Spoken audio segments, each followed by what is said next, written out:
दोस्तों नमस्कार। दोस्तों कहते हैं दिल का रास्ता पेट से होके गुजरता है। इसी सोच के साथ सिर्फ 8वीं पास एक लड़के ने छोटी सी दुकान से 9,000 करोड़ के कारोबार की नींव रख दी। गुलाम भारत में खुली एक छोटी सी दुकान कैसे बनी आजाद भारत का नंबर 1 ब्रांड। हल्दीराम के प्रोडक्ट लगभग हर घर में इस्तेमाल किए जाते हैं। वहीं किसी भी पार्टी में नाश्ते के तौर पर लगाई जाने वाली नमकीन बिना हल्दीराम के अधूरी सी है। लेकिन क्या आप जानते हैं कि आजादी से पहले हल्दीराम की शुरुआत एक छोटी सी दुकान से हुई थी। फिर आजादी के बाद कामयाबी के ऐसे झंडे गाड़े की नंबर 1 ब्रांड बन गया। कैसे 5 पैसे में बिचने वाली भुजिया नमकीन को 9,000 करोड़ की कंपनी बना दी। हर घर में इस कंपनी का प्रोडक्ट आपको मिल जाएगा। आपने भी कभी ना कभी हल्दीराम की भुजिया यानी नमकीन खाई जरूर होगी। दोस्तों अगर आपको भी हल्दीराम का कोई भी प्रोडक्ट पसंद है तो कमेंट बॉक्स में यस जरूर लिखें। जिस तरह इसके स्नैक्स स्वाद से भरपूर व चटपटे होते हैं, ठीक उसी तरह इसके फर्श से अर्श तक पहुंचने की पूरी कहानी आज हम आपको बताने की कोशिश करेंगे। तो चलिए जानते हैं गंगा बिशन उर्फ हल्दीराम के बारे में। दोस्तों यह जानकारी आपको जरा भी अच्छी लगे तो चैनल को सब्सक्राइब और लाइक जरूर करें। दोस्तों शुरुआत बीकानेर के एक बनिया परिवार से होती है, नाम तनसुख दास, जिनकी मामूली सी आमदनी से किसी तरह परिवार का गुजारा हो रहा था। आजादी के करीब 50-60 साल पहले वो अपने परिवार की जिम्मेदारियों को पूरा करने के लिए संघर्ष कर रहे थे। तनसुख दास के बेटे भीकाराम अग्रवाल नए काम की तलाश में थे। उन्होंने अपने और अपने बेटे चंदमल के नाम पर भीकाराम चंदमल नामक एक दुकान खोली। उन दिनों बीकानेर में भुजिया नमकीन का स्वाद लोगों को काफी पसंद आ रहा था।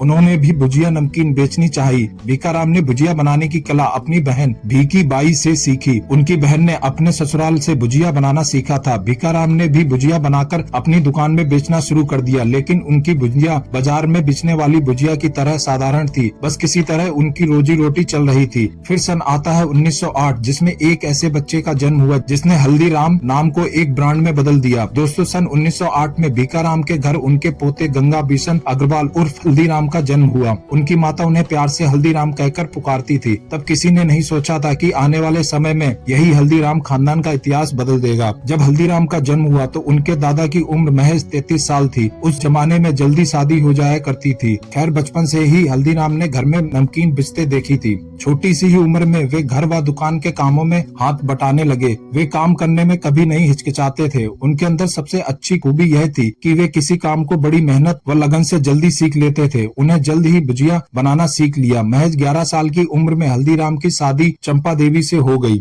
वह कहते हैं ना, मेहनत और लगन कभी भी बेकार नहीं जाती। अगर दिल से मेहनत करो तो एक न एक दिन सफलता मिल ही जाती है। ऐसे ही कुछ गंगा बिशन जी अग्रवाल उर्फ हल्दीराम के साथ भी हुआ। सन 1937 में गंगा बिशन अग्रवाल ने हल्दीराम की नींव रखी। छोटी सी दुकान में भुजिया नमकीन बेचते थे। बिशन अग्रवाल की माँ उन्हें प्यार से हल्दीराम कहकर बुलाती थी, इसीलिए उन्होंने अपने नमकीन का नाम भी हल्दीराम ही रखा। उन्होंने नमकीन और भुजिया बनाने की कला अपनी बुआ भीकी बाई से ही सीखी थी। हालांकि उन्होंने इसे बनाने में कई बदलाव किए। उन्होंने बेसन के साथ मोट दाल का इस्तेमाल किया, जिससे स्वाद बढ़ता चला गया और ग्राहक भी। लोगों को उनकी नमकीन का स्वाद पसंद आने लगा और एक साधारण भुजिया एक खास भुजिया के रूप में बदल गई। भुजिया और नमकीन को लेकर उनका प्रयोग चल गया। उन्होंने अलग अलग तरह का भुजिया बनाना शुरू किया, कोई पतला तो कोई मोटा, लेकिन जो सबसे ज्यादा हिट रहा वो था हल्दीराम की एकदम पतली भुजिया। लोगों का उसका चटपटी और क्रिस्पी स्वाद खूब पसंद आया। लोगों को पसंद तो आ रहा था, लेकिन बाजार तक उनकी पहुंच बढ़ नहीं रही थी। बिशन जी अग्रवाल भले ही 8वीं पास थे, लेकिन उनके पास गजब की मार्केटिंग स्किल थी। बिजनेस को आगे ले जाने के लिए उन्होंने बीकानेर के महाराजा डूंगर सिंह के नाम पर भुजिया का नाम डूंगर सेव रख दिया। उस वक्त हल्दीराम की नमकीन डूंगर सेव बिकना शुरू हो गया। महाराज का नाम जुड़ते ही हल्दीराम का भुजिया तेजी से मार्केट में फैलने लगा और साथ ही भुजिया नमकीन को एक स्टैंडर्ड क्लास भी मिल गया। उस वक्त उस नमकीन की कीमत 5 पैसे प्रति किलो थी। धीरे धीरे हल्दीराम का भुजिया बीकानेर में पॉपुलर हो गया और काम बढ़ता चला गया। साल 1941 तक हल्दीराम की नमकीन का स्वाद बीकानेर के आसपास तक फैल चुका था।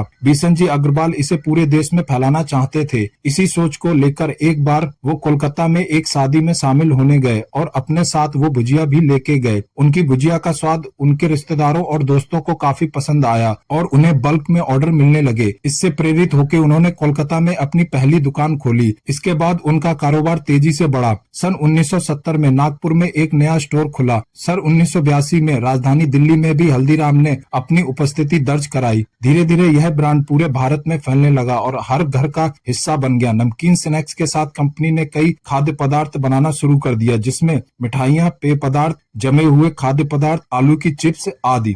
हल्दीराम का कारोबार बढ़ते बढ़ते बहुत बड़ा हो गया, लेकिन पारिवारिक मतभेद भी सामने आने लगे, जिसके चलते हल्दीराम के बड़े बेटे सत्यनारायण ने पिता और भाई से अलग होकर कारोबार करने का फैसला किया। इसके बाद भी कारोबार में कई विवाद हुए, लेकिन इन सब विवादों का असर कारोबार पर कभी नहीं पड़ने दिया। बेटे सत्यनारायण ने अलग होने के बाद हल्दीराम एंड सन्स नाम से अलग दुकान की शुरुआत की। इसके बाद हल्दीराम के पोते ने नागपुर में बिजनेस का दायरा बढ़ाया। नागपुर और साउथ में भी हल्दीराम का कारोबार फैलता गया। ग्राहकों तक पहुंचने के लिए कंपनी ने अपने कारोबार को 3 बड़े हिस्सों में बांट लिया। इस बंटवारे का मकसद अधिक से अधिक ग्राहकों तक आसानी से पहुंचना था। पहला, दक्षिण और पूर्वी भारत के कारोबार को कोलकाता से हैंडल किया गया, जिसका नाम हल्दीराम भुजियावाला रखा गया। दूसरा, पश्चिमी भारत के कारोबार का कंट्रोल नागपुर से किया गया, जिसका नाम हल्दीराम फूड्स इंटरनेशनल रखा गया। और तीसरा, उत्तरी भारत के कारोबार का कंट्रोल दिल्ली से किया गया, जिसका नाम Haldiram snacks and ethnic foods रखा गया। हल्दीराम भले ही कारोबार के बंटवारे को लेकर विवाद में रहा हो, लेकिन इसके बावजूद वो देश का नंबर 1 स्नैक्स ब्रांड बना रहा। हल्दीराम ने देश के साथ साथ अंतर्राष्ट्रीय विस्तार भी किया। सन 1993 में हल्दीराम ने अमेरिका सहित 50 देशों में अपने उत्पाद निर्यात करना शुरू किया। अमेरिका के लोगों ने हल्दीराम स्नैक्स को बहुत पसंद किया, जिसके चलते 2003 तक अमेरिका में हल्दीराम के उत्पादों की मांग बढ़ने लगी। आज हल्दीराम के उत्पाद लगभग 80 देशों में बेचे जाते हैं। हालांकि अमेरिका में इसके प्रोडक्ट को लेकर विवाद भी हुआ। साल 1915 में कंपनी को उस वक्त बड़ा झटका लगा जब अमेरिका ने हल्दीराम के निर्यात पर रोक लगा दी। कहा गया कि हल्दीराम अपने प्रोडक्ट में कीटनाशक का इस्तेमाल करता है, लेकिन कंपनी ने क्वालिटी सुधारते हुए दोबारा बाजार में अपनी जगह बना ली। निष्कर्ष, हल्दीराम की कहानी मेहनत, लगन और नवाचार की मिसाल है। 8वीं पास गंगा बिशन अग्रवाल उर्फ हल्दीराम ने एक छोटी सी दुकान से 9,000 करोड़ रुपए के ब्रांड की नींव रखी। आज हल्दीराम भारत का सबसे बड़ा स्नैक्स ब्रांड है और अंतर्राष्ट्रीय बाजार में भी अपनी जगह बना चुका है। दोस्तों, आपकी क्या राय है हल्दीराम के बारे में? कमेंट बॉक्स में जरूर लिखें और साथ ही यह भी लिखें कि अगला वीडियो किस कंपनी की केस स्टडी के बारे में बनाएं। दोस्तों, आपको अगर हल्दीराम नमकीन या हल्दीराम का कोई भी अन्य प्रोडक्ट पसंद है तो कमेंट बॉक्स में यस जरूर लिखें। ऐसे ही किस्से और कहानी सुनने के लिए चैनल को सब्सक्राइब और लाइक करें। बहुत ही जल्द मिलते हैं अगले वीडियो में। तब तक के लिए धन्यवाद। भारत माता की जय।